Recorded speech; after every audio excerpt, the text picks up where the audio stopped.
Oui, bonjour, je m'appelle Françoise Gaudin. Je suis ici aujourd'hui parce que je connais assez bien, plutôt bien l'œuvre d'André Gorz. Je l'ai rencontré le 17 avril 1998, quand je terminais ma thèse. Je pense qu'on était aussi nerveux l'un que l'autre. Et après une interrogation d'à peu près une demi-heure, je pense avoir été adoptée. On s'est adoptés mutuellement. Nous avons été amis jusqu'à la fin, avec essentiellement un échange de lettres, puisque je vis hors de France depuis très très longtemps.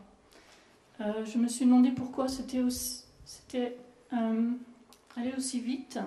Je crois que c'est parce que, à la différence de beaucoup d'autres personnes que j'ai rencontrées, on s'est dévoilé l'un l'autre à la fois notre force et notre vulnérabilité en l'espace de quelques minutes. C'est assez rare. Donc je vais vous parler aujourd'hui d'André Gorz, le philosophe, et la personne. Il se considérait comme un bricoleur de la philosophie, mais c'était un philosophe avant tout. Une partie de ce que je vais dire recoupe complètement le propos de Michel Contat. Je vais revenir d'abord sur la signification de ses premiers écrits, disons jusqu'en 1955. Après-guerre, domine un marxisme positiviste et à prétention scientifique, pour lequel le sujet de l'histoire est dénié de toute intériorité. Et renaît à ce moment-là une réflexion sur l'aliénation contre ce type de marxisme. Et le jeune André se forme philosophiquement dans ce mouvement et le portera à son tour. Si on saisit le mieux la cohérence interne de la totalité de son œuvre, à travers la thématique de l'autonomie, c'est en fait aussi parce qu'elle renvoyait à des déchirements personnels. Sa première intervention qu'a mentionné Michel tout à l'heure, cette conférence donnée à 22 ans, intitulée Kafka et le problème de la transcendance, permet d'apprécier que ce qui a alimenté sa précocité philosophique, c'est sa préoccupation pour l'injustifiabilité fondamentale de tout choix de vie, de tout choix existentiel, en l'absence d'un critère absolu. Et il estimait se trouver à cette époque dans des termes philosophiques, dans une condition philosophique, ce sont ces termes, parce que lui manquaient les certitudes que fournissent le sentiment d'appartenance à un groupe social et à ses valeurs. Et donc c'est pour apporter réponse à cette interrogation existentielle que, comme l'a rappelé Michel Contat, l'exilé qu'il était depuis Lausanne, depuis 1939, a décidé, sans aucune légitimité académique, et s'est attelé pendant 10 ans durant à la tâche de compléter Sartre en produisant une anthologie susceptible de fonder une morale. Une anthologie qui recenserait et hiérarchiserait les valeurs fondamentales. Le résultat, c'est effectivement ce gros pavé, fondement pour une morale, d'une lecture difficile, presque totalement ignorée aujourd'hui, mais qui véritablement fournit les clés philosophiques de son œuvre, et, comme on l'a rappelé, dont le traître est le prolongement. Je ne vais pas entrer dans les détails. Très rapidement, la liberté y constitue la valeur suprême, le fondement de toutes les valeurs. Mais sont perceptibles également dès cette époque deux prémices sans lesquelles, je crois, on ne comprend pas son œuvre à venir et plus connue. 1. La question de l'aliénation se pose de façon si aiguë pour le marxisme existentialiste qu'incarne Gorz, pour la raison suivante. Je cite, parce que je cite Gorz, la vie humaine en particulier est autocréation.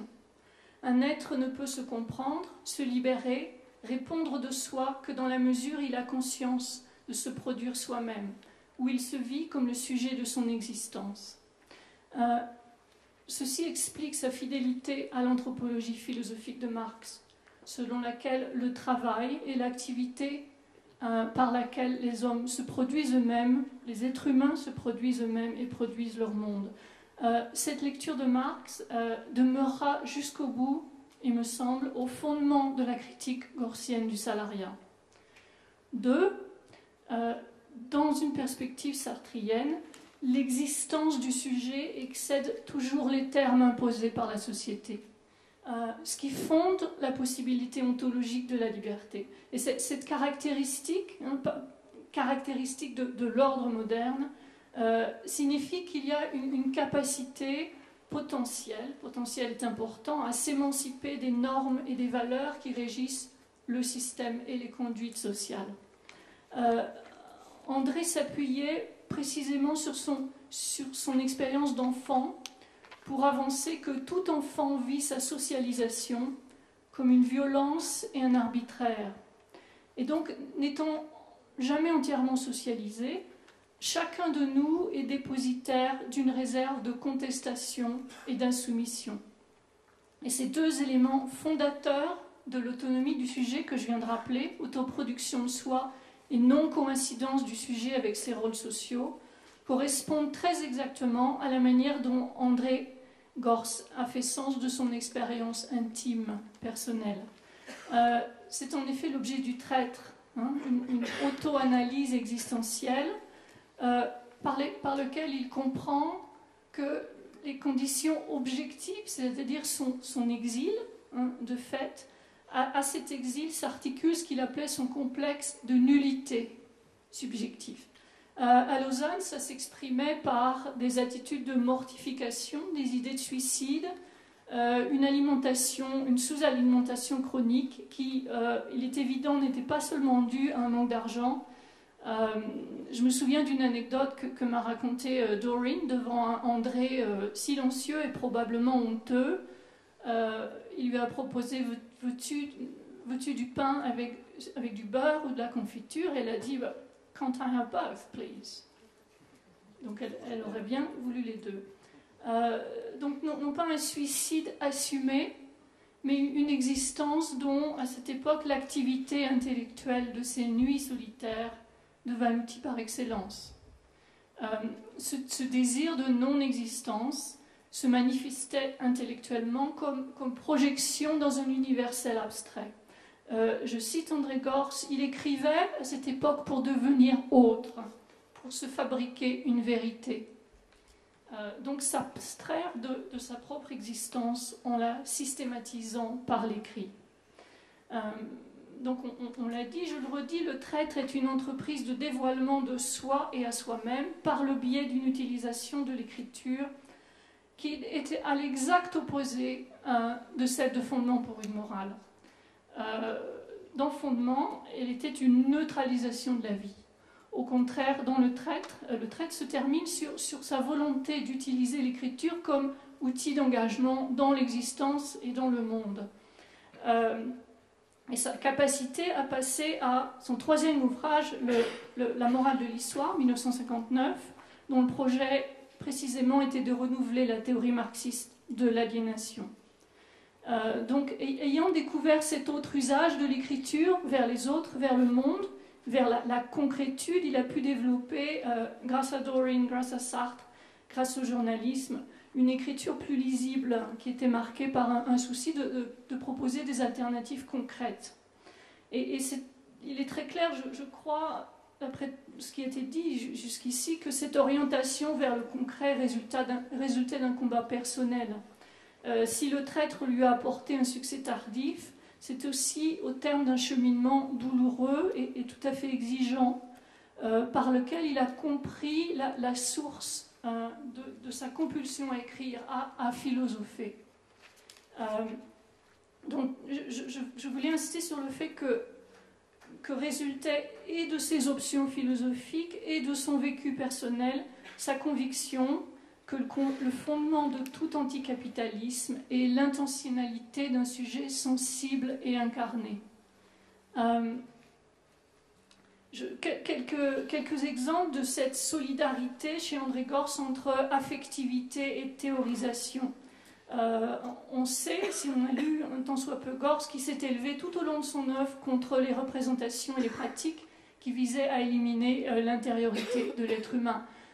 Qu'il s'agisse à partir des années 60 du structuralisme ou dans ses tout derniers écrits, critique des sciences cognitives et fantasme d'une post-humanité. Autre exemple, vous savez qu'il parlait non pas de société de la connaissance dans son dernier ouvrage publié de son vivant, mais de société de l'intelligence, pour couvrir l'éventail des facultés humaines, donc une intelligence incarnée et sensible. Et dernier exemple, qu'a évoqué Michel tout à l'heure, sa définition de l'écologie comme défense du monde vécu contre un environnementaliste plus ou moins facilement technocratique. Donc, je suis très rapide là-dessus. Je voudrais revenir sur ce qui le concernait personnellement. Robert, je ne suis pas d'accord quand vous dites que dans le traître, que je ne sais plus quelle expression vous avez employée, il a démoli, voilà, c'est ça. Je ne pense pas qu'il ait démoli le traître dans sa lettre à D. Je pense simplement qu'il a reconnu l'échec partiel du traître comme naissance à soi d'un sujet sensible incarné. Je présenterai comme ça. Je cite André dans une interview qu'il a donnée. C'est l'un des rares moments où je m'assume en tant qu'être sensible, sujet. Dans mes textes philosophiques, j'ai mis une certaine passion à défendre le sujet, mais est-ce que je m'assumais comme sujet? Dans l'abstrait, oui, pratiquement peu. Cependant, si on a bien saisi ce que j'ai avancé tout à l'heure, que sur le rapport entre sujet et autonomie, c'est-à-dire que le sujet ne précède pas l'autonomie, il se produit en accédant à l'autonomie et inversement. Hein. André a reprécisé ça de nombreuses fois contre des lectures erronées de ses thèses sur l'autonomie. Et au passage, je signalerai que c'est aussi la source de sa tolérance pour le dernier Foucault, c'est-à-dire le Foucault qui découvre à la fin de sa vie le sujet comme rapport à soi et l'éthique comme la tâche toujours inachevée de se faire sujet, de se produire sujet. Donc je dirais que André Gorz, le philosophe et la personne, s'est inscrit dans son siècle avec ses ratés personnels et théoriques qu'il savait reconnaître comme autonomie, comme sujet en devenir, ou pour parler dans le langage existentialiste, comme liberté au travail. Je conclurai avec une citation de fondement où ressort assez bien la tension entre cette aspiration à l'absolu et d'une part et cette assomption de la contingence et de sa singularité personnelle. Si j'estime un mort, je l'estime en tant qu'il a été une liberté à l'œuvre. Je m'attache à le comprendre comme projet absolu vers ses fins et par la compréhension des valeurs qui ont été les siennes et qu'il a actualisées à travers des situations révolues. Je le sauve de la relativité. Et puis, un peu plus loin, je l'empêche de mourir tout à fait, de sombrer dans l'oubli. J'ai fini. Thanks for listening.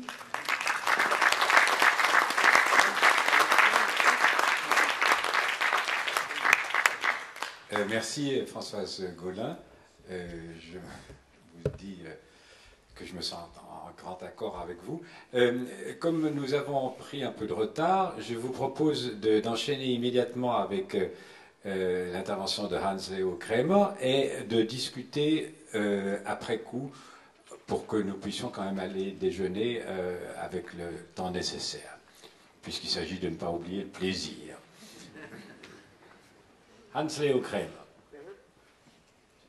Donc je signale qu'il est en train de préparer l'organisation d'un colloque à Bergen, si j'ai bien compris. Ah bon, je vous laisse en parler vous-même si vous pensez que c'est utile. Merci. Alors, non, on vous a dit, j'étais professeur, maintenant je suis professeur émérite de l'Université d'Al-Azhar, de la section sociologie. Et je viens de l'Allemagne en effet, mais j'habite depuis 10 ans en Tchéquie. Et je connais un peu, et pour rajouter juste avant que je commence avec mes quelques remarques, il faut voir que dans tous les pays de l'ancien socialisme réellement existant, qu'il n'y a pas du tout de traduction de Gortz. Aucun livre est présent.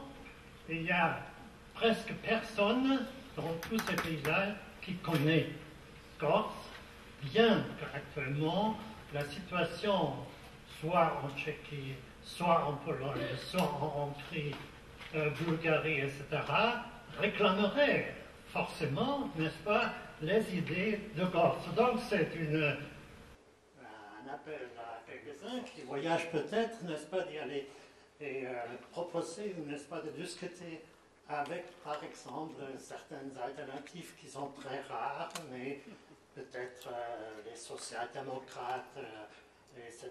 Et même les anciens communistes, c'est très important. Bon, je voudrais faire quelques remarques sur un thème qui est un peu marginal par rapport aux grands axes théoriques d'André Gortz, mais qui pourrait avoir un certain intérêt. Et je me demande pourquoi les gens, et ce sont beaucoup de gens, lisent Gortz. Pourquoi lire Gortz?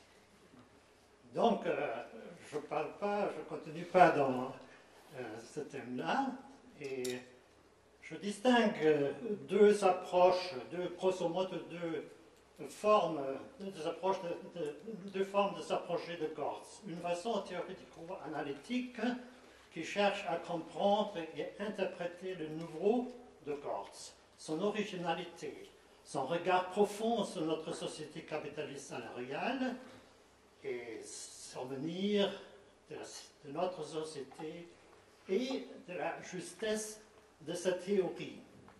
La deuxième façon ne nie pas l'importance de la première vue, mais part plutôt des thèmes, des propositions, des images et du style de Gortz.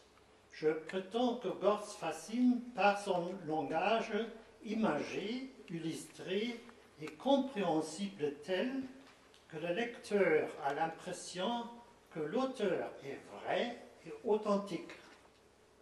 Plusieurs personnes à qui j'ai demandé, n'est-ce pas, s'ils avaient lu Gortz et ce qu'il leur proposait, ils me disaient « Oh oui, Gortz, il m'a donné beaucoup, mais c'est tout, il m'a donné beaucoup. » Comme on lit un roman, et après le roman, on dit « C'est fascinant, c'est très très bien. » Alors, je pense que c'est important que les lecteurs sont persuadés d'avoir compris l'intention de l'auteur sans avoir une explication secondaire par les théoriciens, etc. Même sans connaître tout le bagage théorique, par exemple, au sujet de l'autoreproduction de soi-même, chacun se sent capable d'en tirer des conséquences pour sa propre vie. Les écrits de Gortz, son œuvre, peuvent fasciner. Je retiens 5 raisons possibles que je vais commenter brièvement. La première, c'est l'utopie d'une société libérée. La deuxième raison, c'est la reconnaissance de l'imagination et de la création. La troisième raison, c'est le non aux nécessités inhumaines. Et quatrième raison, le message prophétique de l'exode du capitalisme. Et la cinquième raison, la bonne vie, ou prendre le temps de vivre lui-même. Je ne sais pas si j'ai beaucoup de temps, alors je ne crois pas. J'ai encore un peu de temps. Oui, c'est mon problème. C'était déjà mon problème en professeur. Alors, Je vais dépasser toujours toutes les limites, que ce soit Gortz et moi, on s'est bien... Quand il n'y aura plus personne dans la salle, Pardon. Je n'ai pas compris. Quand il n'y aura plus personne dans la salle, vous pourrez arrêter. Alors, je commence avec la première raison. Gortz ne refuse pas l'étiquette utopiste. Je lui donne même le sens positif dans la tradition d'Hans Bloch ou de Paul Ricoeur. L'utopie, citation, a pour fonction de nous donner, par rapport à l'état des choses existantes, le recul qui nous permette de juger ce que nous faisons à la lumière de ce que nous pourrions ou devrions faire. Mais dans les années 80, il a discuté en Allemagne avec un groupe de jeunes syndicalistes, des jeunes alternatifs, etc., dans le livre que vous avez édité. Alors, il y a heureusement dans la deuxième édition un extrait d'une discussion. Et là, par exemple, il y avait Cohn-Bendit, Bernd Rabel, c'était les leaders des alternatifs à cette époque-là en Allemagne. Et Gortz était un peu fasciné et en même temps, il avait peur de leur critique moralisante. Et il disait, j'ai toujours cru que moi serais le seul utopiste. Alors là, devant lui, il y avait quand même une centaine d'autres. Son utopie est fondée sur l'idée de l'unité du travail, de la vie et de la culture, et elle projette cette utopie l'image de la société libérée.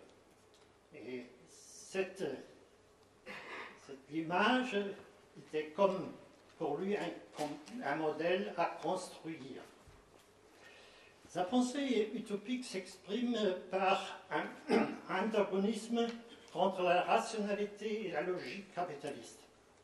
Contre cet anti-humanisme, il fait valoir l'exaction non économique, l'amour, l'amitié, la compassion, le désir d'aider, la solidarité, même la fraternité, etc.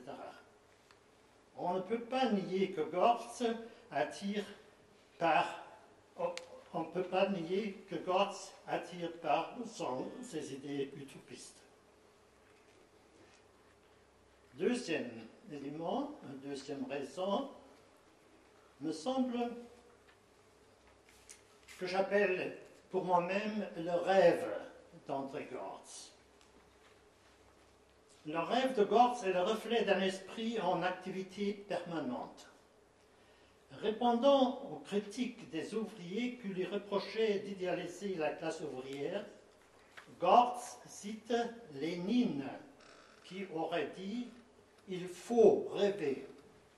Et Gortz ajoute « à condition que le rêve libère l'imagination créatrice et fortifie la volonté d'action ». Tout l'esprit de Gortz pullule de ces mots imagination, création, activité créatrice, autoproduction, projet, etc., etc. Évidemment, ça flatte à l'homme moderne et prométhien.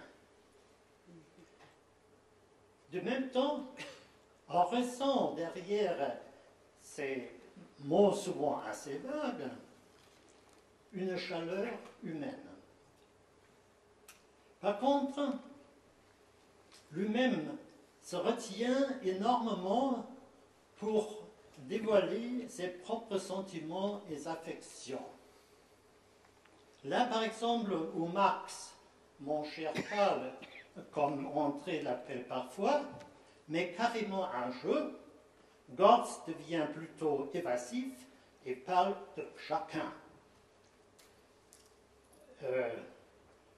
Je laisse ce passage-là à cause du temps, mais c'est très intéressant. Karl Marx a écrit l'idéologie allemande Et dans cette idéologie allemande, il y a un petit passage où il développe une petite utopie.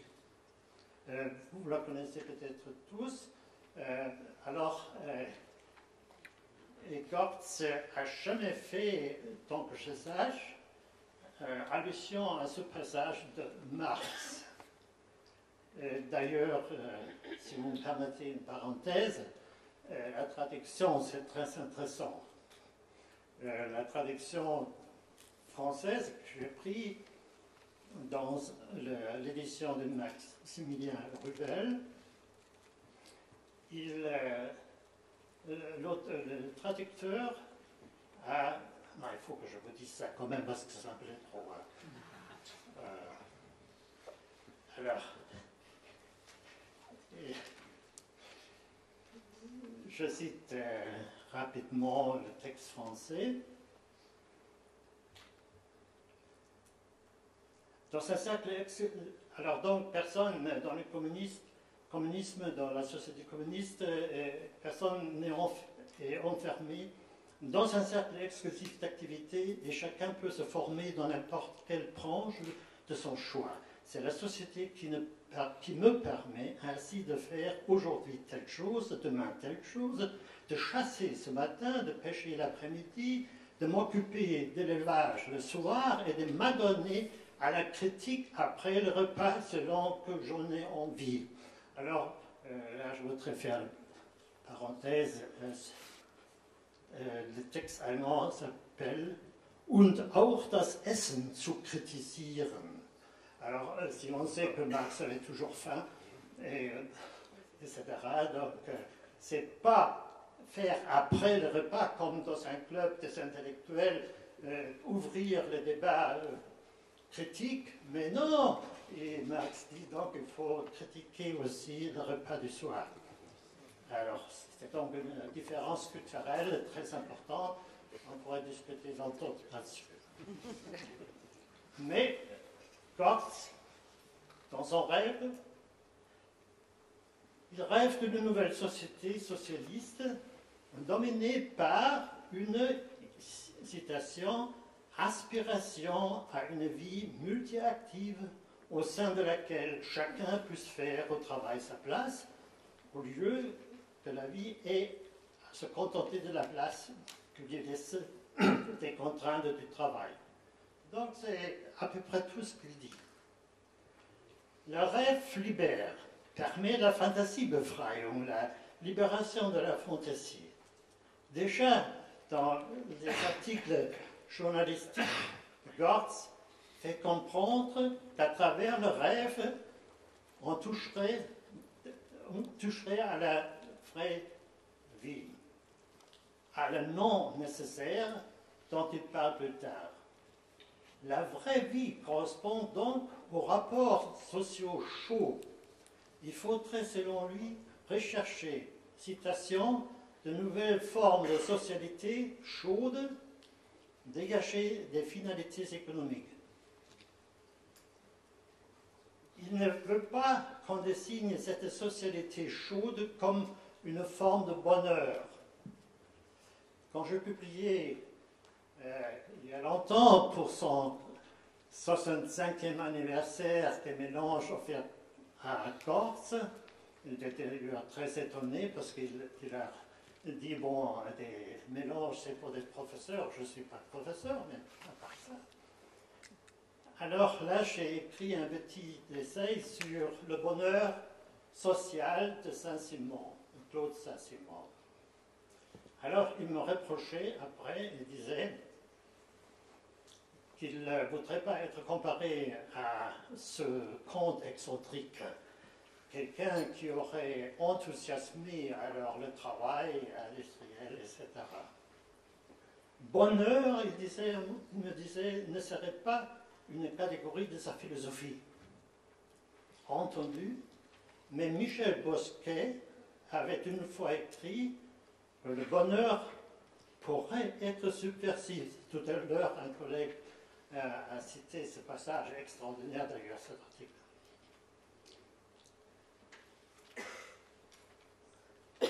Bien, entre parenthèses, parenthèse, je ne voudrais pas ouvrir ici un faux débat, mais je le dis tout de même, que Gortz et Saint-Simon se ressemblent dans leur passion pour l'avènement d'une meilleure société, se ressemblent dans leur conception que le nouveau système réclamerait la rupture avec l'ancien. Et Gortz dit, le futur est à inventer, et Saint-Simon dit longtemps avant lui, tout est encore à créer. Il me semble que Gortz voudrait réserver le bonheur à la vie privée. De toute façon, il a été discipliné, et s'est discipliné de ne pas trop montrer ses affections, ses sentiments. Tout à l'heure, on en parlait, alors dans le traître, etc., il a indiqué les raisons pourquoi il se retient. Et dans une lettre à un ami autrichien d'octobre 2004, il dit « Je suis devenu un Schreiber, écrivassier, névrotique, qui se forçait de l'effacer de son existence toutes les expériences, toutes les émotions, sentiments par l'écriture. » Mais à la place de cette vision de bonheur, il préfère, je crois, une autre vision. Et citation, prendre le temps de lire, de flâner, de diversifier ses centres d'intérêt, de méditer, favorise mieux l'épanouissement de l'imagination et les capacités créatrices. Le règne, il faut que je m'arrête. C'est dommage. Hein? Ouais. Je ne suis pas capable de parler rapidement en français, mais je finirai avec cette phrase que j'ai écrite pour moi-même. Le règne de la liberté chez Gortz n'est pas le règne de la paresse. L'humanisme de Gortz n'est pas simple. Il pourrait être en réalité assez fatigant. Bon,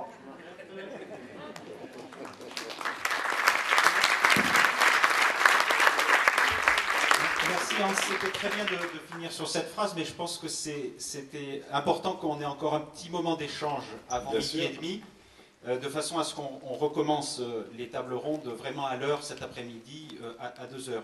Simplement, avant de passer la parole à Michel pour animer les éventuelles questions, j'attire l'attention sur le fait que, avec la complicité d'Olivier Corpé de l'IMEC, viennent d'être republiés, vous les trouverez sur le site notamment du Nouvel Observateur, sur le site de Mediapart, des écrits, des notes sur le journalisme d'André Gortz, et qui font écho un petit peu à ce qu'a dit Hans à l'instant et Françoise tout à l'heure, sur quand même le fait que Gortz exprime un peu de souffrance dans l'exercice du métier de journaliste, justement par cette difficulté ou ce qu'on lui imposait de ne pas pouvoir dire « je » dans les articles. Et je trouve que c'est très très bien dit et très illustratif de ce que Françoise et Hans viennent d'exposer à l'instant.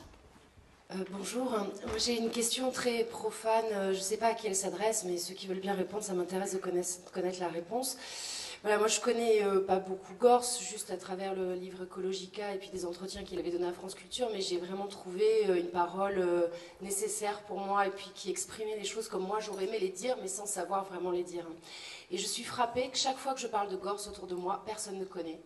Mes amis, les gens de mon âge autour de moi, même y compris des gens qui sont très à gauche, y compris des gens qui se disent très écolos, des gens qui sont par exemple même à la ZAD, donc qui font des choses donc à Notre-Dame-des-Landes, qui sont dans un engagement que Gortz aurait reconnu, et en fait c'est souvent un inconnu.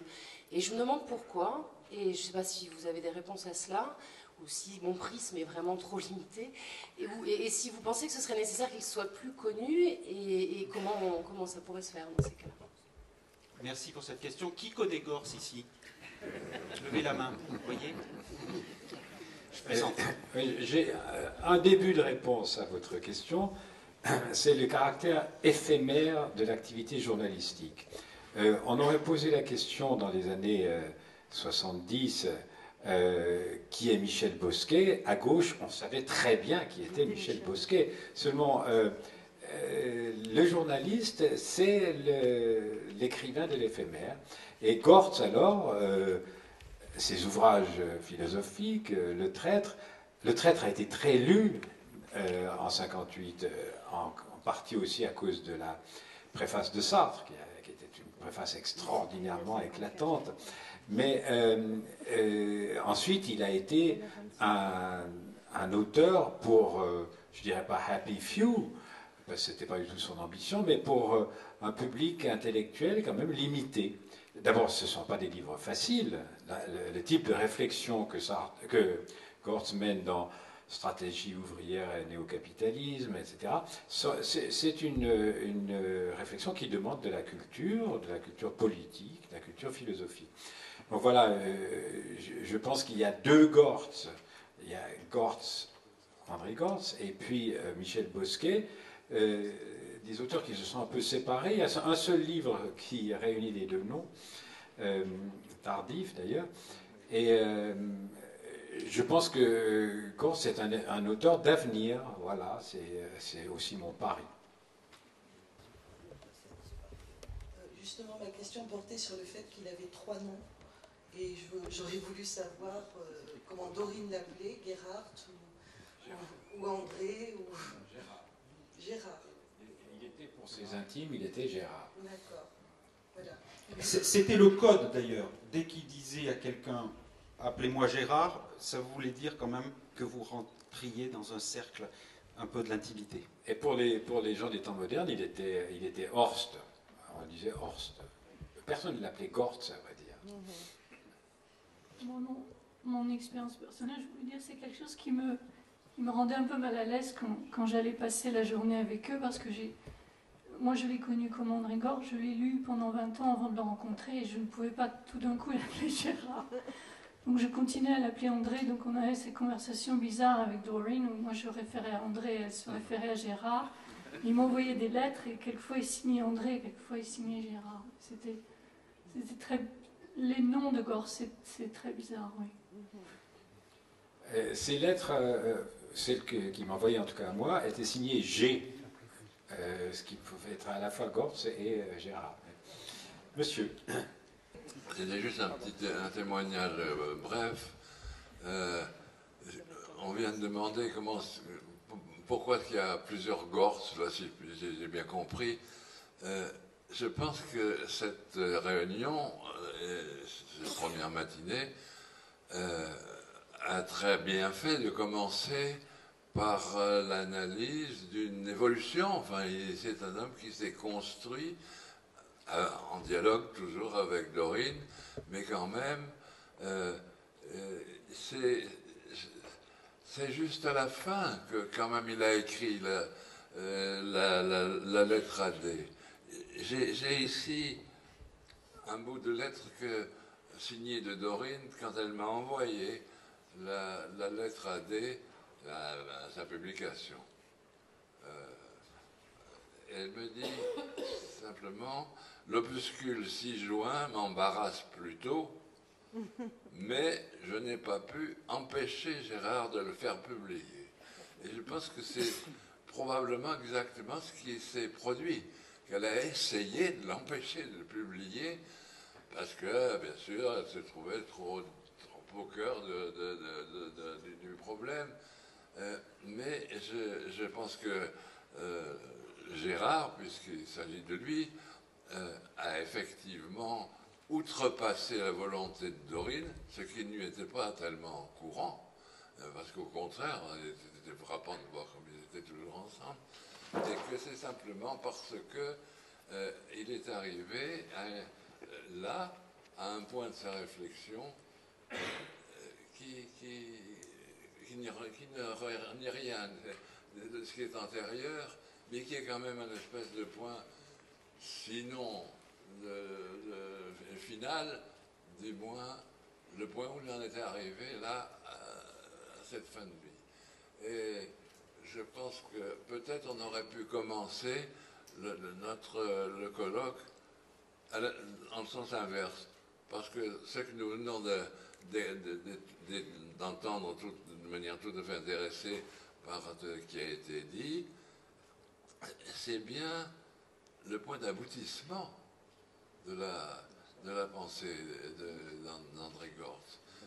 Alors on aurait pu commencer dans l'autre sens et finir par cette séance-ci. Ça n'a pas d'importance. Je pense qu'il était absolument essentiel que soit marqué d'entrée de jeu aussi ces dimensions émotionnelles qui ont été si fortement analysées. Merci. Juste une chose, je ne crois pas que Dorine ait demandé à Gérard de ne pas publier la lettre AD. Elle s'est, comment dire, mise à l'écart de ce texte. Elle ne s'y opposait pas, ne s'y reconnaissait pas vraiment, considérait que c'était un beau texte, mais que c'était l'histoire de Gérard et pas la sienne. Voilà. Je suis contente que vous disiez ça. Moi, j'ai eu le même sentiment. Elle m'avait dit au téléphone, je lui ai dit de ne pas publier ça, et vous voyez s'il m'écoute. Mais it didn't sound very genuine. Je n'ai pas vraiment cru.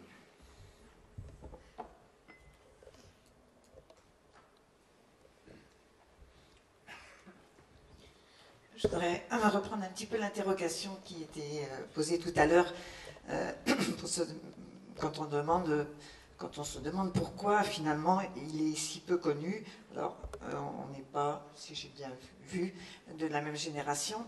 Moi, je fais partie de la génération qui a suivi assidûment tout ce que publiait Michel Bosquet du fait de la situation, guerre d'Algérie, engagement au Vietnam, enfin tout ce qui s'est passé à ce moment-là. Et je dirais que ensuite, j'ai bien entendu regardé tout ce que produisait Gortz à cause de ce que j'avais pu lire et qui a fondé avec beaucoup d'amis, mon mari aussi, notre vie. Hein.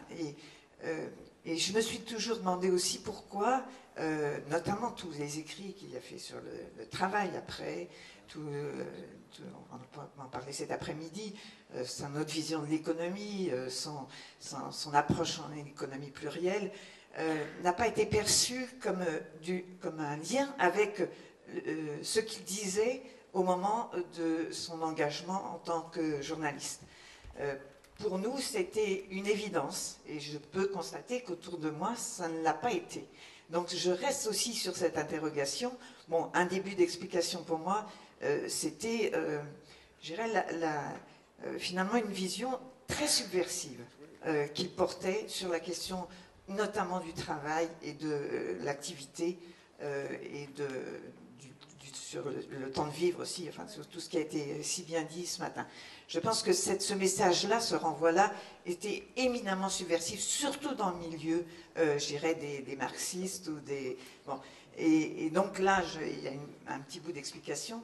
Dernière petite chose aussi que je voulais ajouter, qui est plus personnelle. Quand j'ai lu la lettre à D, j'avoue que ça m'a permis de comprendre aussi personnellement ce qui a fait notre attachement à André Gortz dans une période où, post-68 Ardes, la question de la relation amoureuse et l'éros a été si perturbée et si travaillée, d'être quelques-uns à tenter de construire une relation amoureuse sur d'autres bases, pas fusionnelle, mais quand même, était en contradiction avec l'image qu'il pouvait renvoyer dans la société. Et donc, cette lettre a permis de comprendre un peu l'identité hein, vraiment de cette personne que, personnellement, qui m'a apporté beaucoup. Quoi. En ce qui concerne l'audience de Gortz, je crois qu'on pourrait seulement regarder les chiffres de vente de ses livres. Je pense qu'Olivier Corpet les connaît. Le Traître a certainement vendu à entre 5 000 et 10 000 exemplaires. Ensuite, je pense que les ventes ont beaucoup diminué, mais enfin restaient relativement importantes pour les livres publiés aux éditions du Seuil. Mais ensuite, les livres chez Galilée ont été de très petites ventes, sauf justement Lettre à D, qui tout d'un coup est devenu quasiment un best-seller qui a rapidement été repris en édition de poche, ce qui n'a pas été le cas pour les autres livres parus chez Galilée. Oui.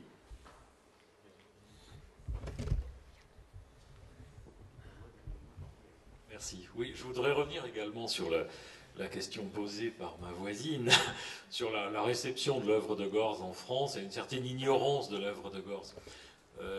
Je crois qu'il y a aussi deux raisons à cela. L'une est la discrétion même d'André Gorz, sa modestie. Lorsqu'il a pris sa retraite de journaliste et qu'il est allé s'installer dans l'Aube à Vaudon, ceux qui l'ont connu savent qu'il a beaucoup, comment dire, taillé dans son carnet d'adresses, qu'il disait ne donnez pas mon numéro de téléphone, ne donnez pas mon adresse. Bon, en raison de la maladie de Dorine, il a dû quitter Paris, mais en même temps, je crois que c'était une retraite qui lui permettait aussi d'écrire, de beaucoup lire, d'écrire et de réfléchir. Et bon, il donnait toujours aussi cette raison quand il était invité ici ou là. Il disait « je ne peux pas aller à tel congrès ou à tel colloque parce que je ne peux pas laisser Dorine seule ». Alors, est-ce que c'était une tactique? Est-ce que c'était une excuse? Est-ce que c'était vraiment la raison? Je ne sais pas exactement. Mais enfin, toujours est-il qu'il était, à partir de 1983, on peut dire qu'il a été d'une discrétion absolue. Et d'autre part, ce qui me frappe aussi, c'est que il est beaucoup moins connu en France qu'il ne l'est dans beaucoup d'autres pays. Il est beaucoup plus connu dans les pays de l'Europe du Nord, en Allemagne ou en Italie, par exemple. Alors, à quoi est-ce que cela tient? Bon, nul n'est prophète en son pays, c'est un peu court. Moi, je crois qu'il y a peut-être eu en France un poids d'une certaine forme de marxisme, un poids d'une certaine idéologie peut-être ouvrière, qui a fait que ces adieux au prolétariat ne sont certainement pas passés inaperçus. Bon, grâce en particulier à Michel Contat, si je me rappelle bien, qui avait donné un papier sur ce texte, et peut-être Drouin, je ne sais plus exactement, ou vous deux probablement.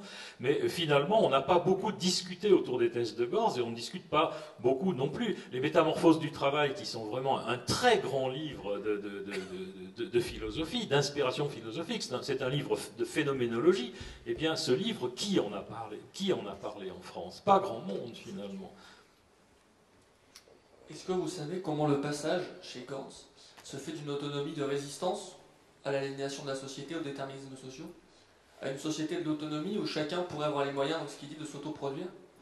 Est-ce que l'exigence d'autonomie n'est pas irrémédiablement en tension avec l'objectif de faire société? Et du coup, est-ce que derrière, le projet politique de Gorz, est-ce qu'il ne rend pas le concept de société obsolète?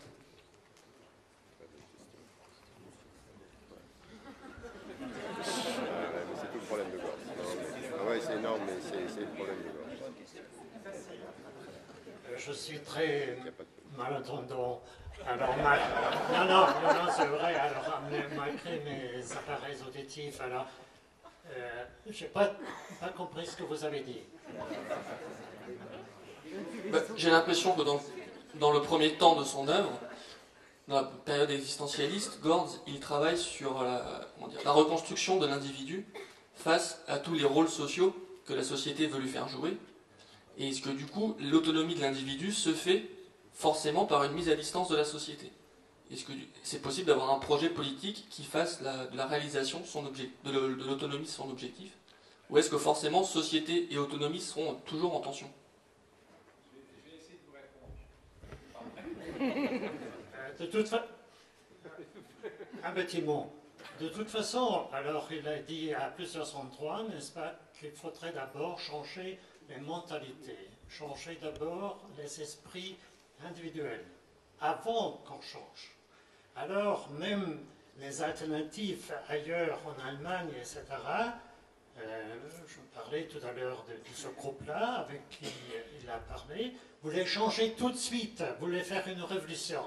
Et encore dans les dernières lettres de 2007, avant sa mort, il a écrit à un ami autrichien, n'est-ce pas, que c'est pas possible.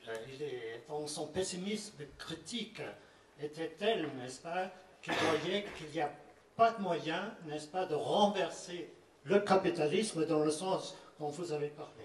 Je crois là, c'est en effet quelque chose très personnel à lui, se retirer peut-être, il s'est retiré à vos noms.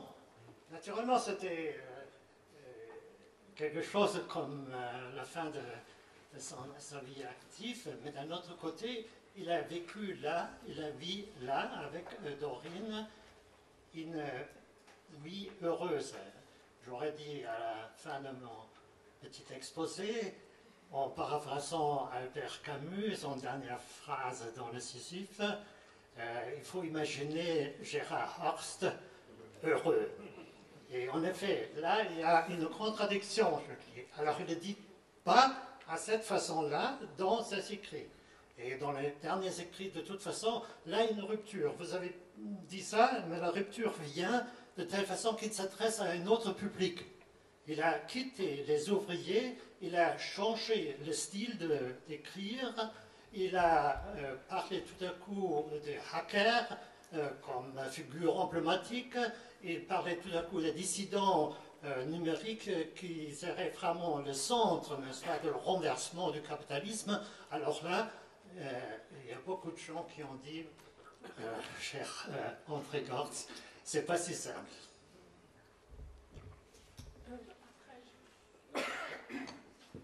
Je voudrais juste ajouter un mot, peut-être un peu psychologisant, mais Gérard Horst n'avait pas le tempérament militant. Il n'a jamais rejoint la moindre organisation. Et donc vous posez la question de l'autonomie, c'est aussi poser la question de l'hétéronomie à l'intérieur du groupe dont il faut finalement exprimer une pensée collective qui n'est jamais qu'une sorte de compromis après discussion. Et donc Gortz n'a jamais voulu se soumettre à la moindre discipline. Voilà, ça c'est un élément de réponse. Moi je voulais dire, je ne voudrais pas que se dégage une image de Gortz comme quelqu'un qui s'est retiré à la campagne et a seulement implanté des arbres. C'est vrai que c'est quelqu'un qui n'aimait pas beaucoup les situations de groupe, qui était souvent assez nerveux, enfin au moins au début. Mais dire qu'il s'est retiré, je pense que c'est faux. Puisque maintenant les archives sont prêtes à l'IMEC, si vous faites une recherche sur Gortz, vous remarquez qu'il a été extrêmement présent. Il est intervenu, par exemple, auprès de gens comme moi, qui n'était à l'époque qu'une étudiante de thèse, mais un très très grand nombre de gens, il a correspondu. Il avait énormément de contacts, même les dernières années. Donc je crois qu'il faut faire attention. Je voulais dire aussi, Léo, je ne suis pas tout à fait d'accord avec ce que vous avez dit, là encore renforçant cette image de Gortz qui par tempérament, par psychologie, n'était pas quelqu'un de très sociable, aurait transposé ça au niveau théorique. C'est pas vrai. Il y a tout un pan de l'œuvre de Gortz qui traite de... Je me souviens, ce qu'il m'avait expliqué un jour, des conditions concrètes du développement d'une culture de la rébellion, ce qui passe par des choses, une politique de la ville, ce qui passe par des choses extrêmement concrètes.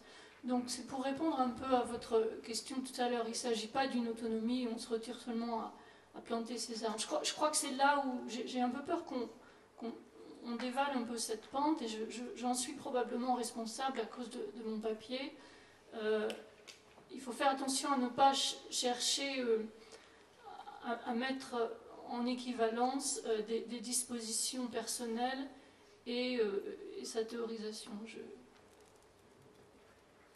Je veux juste apporter un petit témoignage et qui permet aussi de situer le rapport entre l'autonomie et l'altérité, parce que ça c'est complémentaire, alors que l'autonomie et l'hétéronomie, on peut être dans la contradiction. Quand André Gorz vient, c'était une des rares fois où il accepte de se déplacer. Il vient à Paris pour une rencontre à la Maison Grenelle sur l'appel européen pour une économie plurielle. Ce qui était d'abord c'était très émouvant qu'il accepte de venir, et ce qui était très fort, c'est que ce qu'il disait après cette réunion, il y avait Tony Negri, il y avait Valérie Peugeot, il y avait Roger Su, il y avait Alain Caillé, etc. Et ce qui l'avait le plus frappé dans cette réunion, c'était, disait-il, la qualité d'écoute entre des gens qui exprimaient par ailleurs des différences, voire des divergences. Et c'était ça qui l'avait le plus frappé et qui le rendait le plus heureux.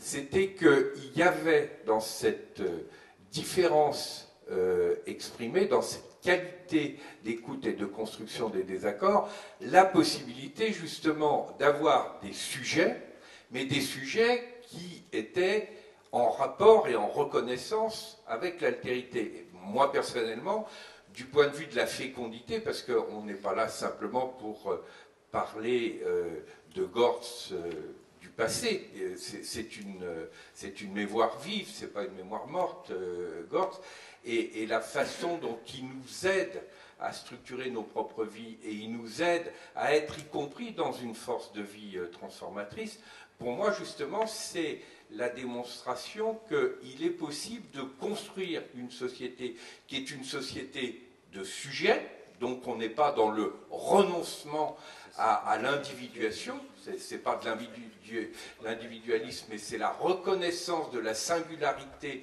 et de l'individuation. Tout être humain est radicalement singulier, mais cette singularité-là, elle est reconnaissante de la singularité d'autrui, et précisément ce qui fait la qualité d'altérité, c'est cette capacité de monter en qualité relationnelle et in fine en amour, et ça c'est un enjeu politique, c'est pas simplement un enjeu personnel.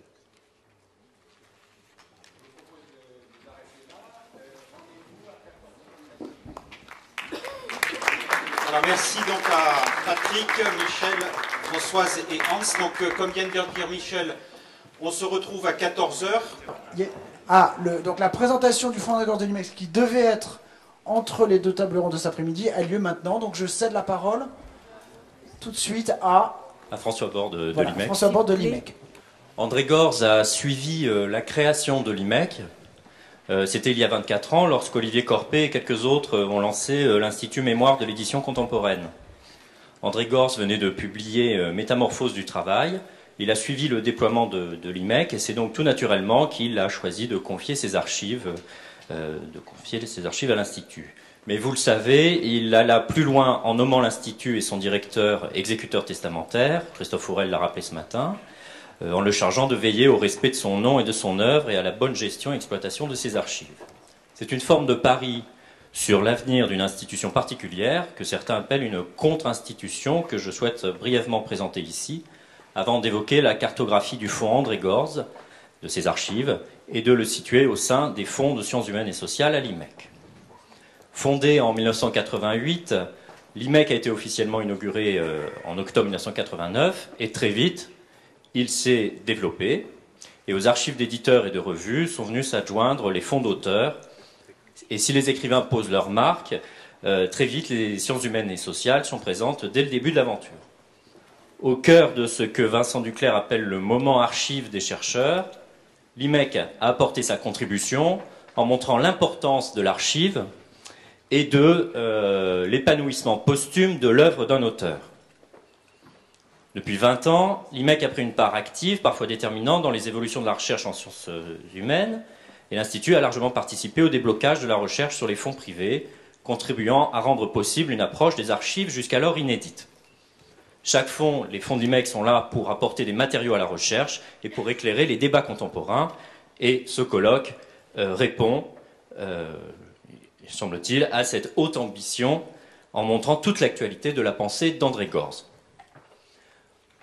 Olivier Corpé a souligné combien les archives confiées par André Gorz à l'IMEC étaient conformes à sa biographie, et le plan de classement élaboré par les archivistes de l'IMEC, en particulier par Sandrine Sanson, dessine un profil très ressemblant. 7 ensembles se dégagent, Tout d'abord l'écrivain, romancier ou essayiste, et c'est la majeure partie du fond des archives. Manuscrits de ses livres, de ses entretiens, de ses conférences et de ses romans, de ses essais littéraires de jeunes sartriens. Et puis la gestion de l'œuvre, les relations avec les éditeurs, les contrats, ainsi que ces fameux dossiers documentaires et ces dossiers de travail qui couvrent une dizaine de boîtes. Le quatrième ensemble, c'est la correspondance. Elle est extrêmement volumineuse. Elle a nécessité un long travail d'identification et de classement. Il a ainsi fallu séparer la correspondance dite générale avec des penseurs, de jeunes chercheurs, comme Alain Caillé par exemple, et séparer cette correspondance générale du courrier envoyé par les lecteurs, un courrier très abondant, envoyé par les lecteurs du Nouvel Observateur ou les lecteurs des temps modernes et les lecteurs naturellement des livres de Gorz. Les sollicitations très nombreuses dont il a fait l'objet ont suscité aussi un certain nombre d'échanges dont on retrouve la trace dans les archives, propositions d'articles, d'entretiens, de conférences, de tables rondes, etc. Les chercheurs trouveront ainsi les dossiers de réception de l'œuvre et de nombreux documents audiovisuels. Mais l'activité intense de Gorz, professionnelle, enfin, l'activité d'écrivain, n'a pas dévoré l'espace intime qui a sa place dans les archives. Correspondance personnelle, privée, papiers et documents officiels, des passeports, des livrets de famille, une collection personnelle de timbres, de cartes postales, et puis vous en avez déjà vu des exemples, et vous en verrez d'autres ce soir lors de la lecture d'André Wilms, des photographies, d'admirables photos, à la Douaneau, à la Denise Bellon, des photographies qui sont comme l'album de Lettres AD. Je pense en particulier à un diaporama que Gorz avait sélectionné. Gorz avait sélectionné une poignée d'images de la Yougoslavie, de l'Italie, de l'Espagne des années 50, 1960. Des paysages et partout Dorine. Dorine avec un âne, Dorine en grande robe sur le pont de Mostar, Dorine avec des enfants ou Dorine et André Gorz jouant au saut en longueur. En plus de ces archives, Gorz a donné à l'IMEC des livres, les siens, ceux qui lui sont consacrés, et une partie de sa bibliothèque de travail. Le relevé des dédicaces dessinera avec plus de précision les contours de la constellation Gorz.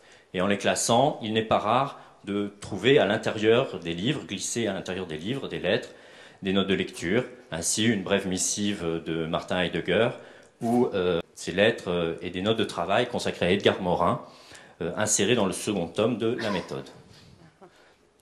Donc je cite Edgar Morin, mais je pourrais aussi évoquer Alain Touraine, deux auteurs majeurs dont les fonds se trouvent à l'IMEC, aux côtés de celui d'André Gorz. C'est en effet l'une des singularités de l'IMEC de réunir au sein des collections un grand nombre d'archives de la pensée critique du second XXe siècle, français et européen. Gorz se trouve, si j'ose dire, c'est une évidence, chez lui, aux côtés de marxistes non dogmatiques, de marxistes aléatoires, hétérodoxes, révisionnistes, de marxiens, de marxologues, de post-marxistes ou même de métamarxistes. Quelques noms, Althusser, Guattari, Castoriadis, Papaioannou, Gabel, Bourdet, il y en a encore un certain nombre. Tous les marxismes, ou presque, tant le continent est vaste, sont largement représentés dans les fonds de l'IMEC. À l'abbaye d'Ardenne, Gorz côtoie d'autres penseurs, donc, qui ont, comme lui, interrogé Marx et les catégories de pensée marxistes. Enfin, et je terminerai par là, Gorz est chez lui à l'IMEC pour 3 autres raisons. Gorz est un écrivain, le sartrien côtoie Rob Grillet, Duras, Céline et beaucoup d'autres. Gorz est un homme de revue, la salle de lecture de l'IMEC abrite une collection exceptionnelle de revues en libre accès pour les chercheurs, et Gorz est un journaliste. Comme l'a rappelé la publication récente de notes inédites sur le journalisme dans la règle du jeu et sur le site du Nouvel Observateur et de Mediapart, André Gorz était aussi Michel Bosquet, le grand journaliste. Mais je m'arrête là et je cède rapidement la parole à Vieli Gianninazzi, qui est chercheur associé à l'IMEC et qui a travaillé sur les archives et qui prépare actuellement une biographie d'André Gorz et qui va justement nous parler du journaliste. Bravo.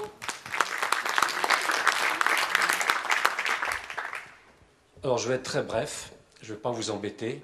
Je veux parler un petit moment de Gortz, journaliste, et avec tout ce qu'on a entendu tout à l'heure sur la pensée radicale, révolutionnaire de Gortz, on peut se demander qu'est-ce que Gortz foutait au Nouvel Obs.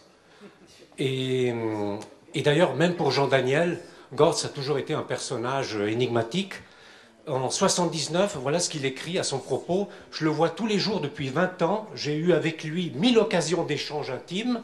Et si peu que je m'éloigne de lui, son visage me paraît impénétrable. » En effet, une question se pose. Gortz aurait-il deux visages, contrastés, voire contradictoires? L'un qui serait celui du journaliste professionnel, officiant dans la presse conservatrice, puis de la gauche modérée, et l'autre celui du penseur révolutionnaire. C'est d'ailleurs à ce second masque que Jean Daniel se réfère lorsqu'il ajoute cette prophétie en 1979. « Quelque chose me dit que Gortz comptera dans l'histoire des idées et que certaines pages de lui feront référence. » 79. En fait, il n'y a pas de contradiction. Les archives permettent de voir qu'en privé, Gortz considérait le journalisme comme un travail-emploi, comme un job, soumis au compromis, impliquant une autonomie professionnelle limitée, autonomie qu'il reconnaissait, mais très limitée, et qui n'avait absolument rien à voir avec son activité de création intellectuelle.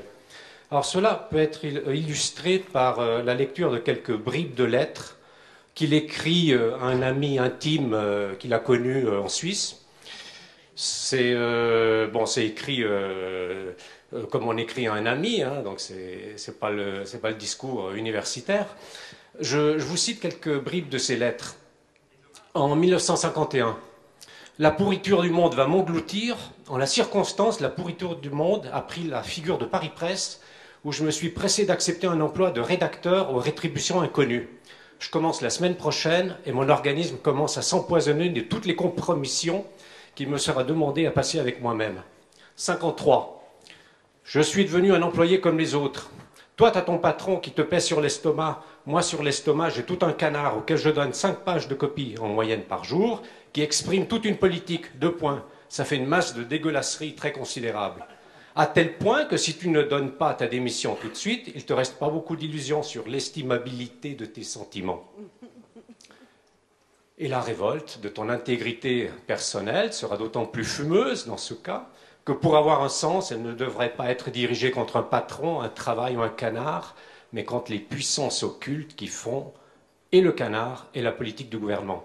Bref, je me sens ou je suis parfaitement négligeable et interchangeable et impuissant pour tout ce qui concerne l'essentiel. 1954. Voici l'image qu'il a de soi, celle de traître et de salaud compromis dans les saloperies de la presse réactionnaire. Moi, je m'incruste à Paris Presse, où je pratique avec mauvaise conscience et ressentiment la politique du moindre mal, et me lève à 5 heures tous les matins, me couche à 10 heures tous les soirs et m'emmerde. 1956. Au fait, savais-tu que j'ai changé de boîte? Il s'agit de son arrivée à l'Express. Il va être question d'un Serge que vous allez peut-être reconnaître. Et il s'agit de Mendès France aussi, qui soutient le journal, et l'Express le soutient aussi par le biais de Servan-Schreiber. Alors, 56. Ça m'a tellement fatigué d'avoir tout d'un coup plus rien... Non, donc il rentre à l'Express. Il écrit « Ça m'a tellement fatigué d'avoir tout d'un coup plus rien à faire que j'ai attrapé une jaunisse. Donc, je m'amène ici à 10 heures du matin et pars à 6 heures comme un fonctionnaire, après m'être longuement branlé sur quelques brefs papiers, plus ou moins fantaisistes, et comme quasiment personne, c'est une coutume dans les journaux, ne pige que pouic à la politique étrangère, et que le Serge au torse noir pense comme moi, on a pu si bien travailler que l'ambassade Yankee a déjà conclu que le Mendès était neutraliste et que Time l'a attaqué à cause de ça. » Bon, voilà ce qu'il écrit de manière désordonnée dans un français que j'ai corrigé. Jusqu'en 54, c'est encore assez incertain. En 67, il est depuis plus de 2 ans au Nouvel Obs. Il répond cette fois-ci à une étudiante, les termes sont plus choisis, qui lui pose des questions sur son métier de journalisme. Alors il lui explique, en 1951, après avoir été au chômage pendant 1 an, j'ai trouvé du travail dans un journal du soir où je couvrais les affaires étrangères. J'ai appris beaucoup, les faits, J'y décrivais minutieusement le macartisme américain et aussi les intéressantes méthodes de l'ambassadeur américain à Rome pour casser la CGT italienne. On m'a demandé au bout de quelques mois des articles originaux sur le FBI, Perón, Guatemala.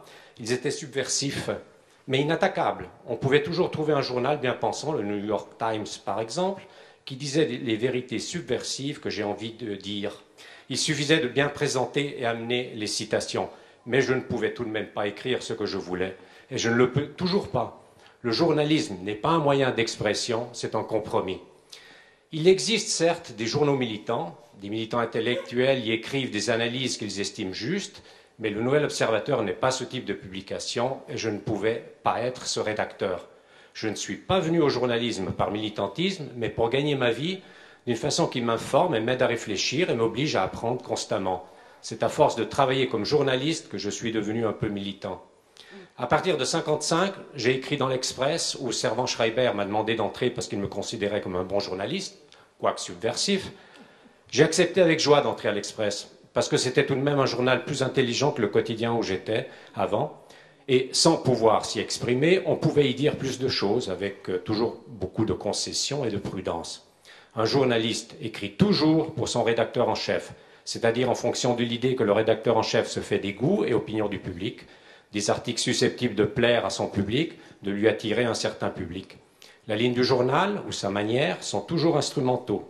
La vérité ou la justice de l'analyse y passe après leur valeur commerciale attractive de l'article, après la valeur commerciale attractive de l'article. Si donc vous me demandez ce que je pense de mon travail comme Bosquet, je vous dirai que je ne m'y reconnais pas.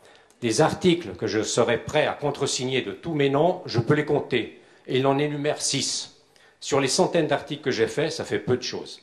Franchement, je crois que mon dernier livre a eu plus d'efficacité du point de vue éducatif que tous mes articles de journal réunis. Voilà ce qu'il écrit en 1967. Je m'arrête là, mais il y a encore dans les archives d'autres documents qui montrent que en 1980, par exemple, son opinion sur le journalisme et ses rapports au Nouvel Observateur sont restés identiques. Voilà, je m'arrête là. Oui, mais...